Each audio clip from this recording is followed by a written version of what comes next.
People run around looking for the meaning in their life. You put meaning into your life. You build meaning into your life through your commitments. That's what gives life its meaning.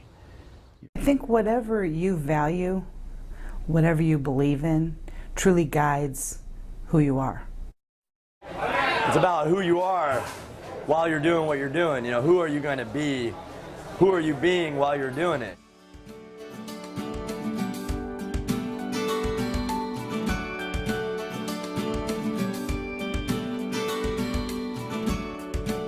This is Sprint Man, the number you wish to call to, please.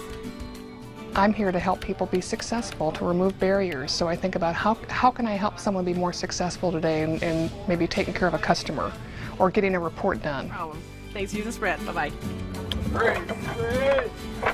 How can you beat weather like this, picking up 10-pound tiles and giving somebody something that lasts forever? Because we've started connecting that, you know, when we work on somebody's car, we're not just working on their car, we're helping them go on vacation. We're helping them spend time with their family. We're giving them peace of mind. It's really being human, compassion, and empathy. That's why I wanted to be a nurse. I wanted to be human. I wanted to make that contact with somebody.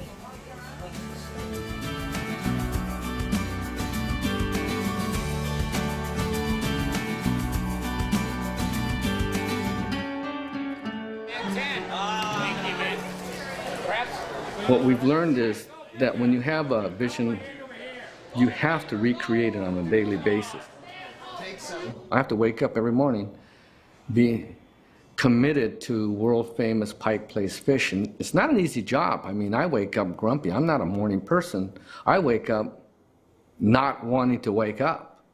And when that phone rings, I get phone calls in the morning, I have to, as soon as I start answering the phone, I have to become, you know, John Yokoyama, world-famous Pike Place fish, and I have to choose that right then and now.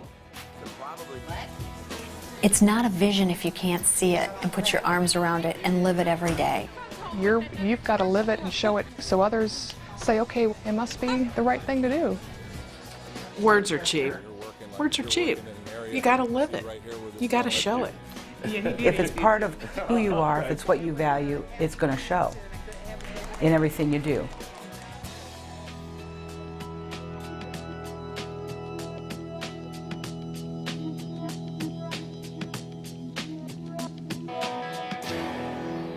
Some days I'm at where I need to be reminded to stay in the present. Some days I'm at where I remember I'm really about customer service. Some days I'm at where I need to remember I'm making bad choices or I have a bad attitude. And it's something that, you know, we have to agree upon. And it's really hard because, you know, as human beings, we're real righteous. We have to give up our righteousness and to be able to coach each other. That's the hardest thing, I think, for especially men, is to give up our egos and our righteousness and allow other people to coach us. And part of the coaching is you have to give permission to be coached. And it's a hard thing to do. I mean, the first time it happens to you, your blood comes up a little bit. But if you snap at that person, you're going to scare them off and they'll never do that again. They're going to say you're not coachable, and so you have to be really careful when you've given that permission that you really do put that ego off to the side, and when people approach you, you have to thank them. Just listen to the words that are being spoken to you, and then you can take the coaching if you want. You don't have to if it doesn't apply, but respect other people's opinions. People think you can't make a mistake, you can't do something wrong, you have to be perfect all the time. Well, it's not true. It's not fact.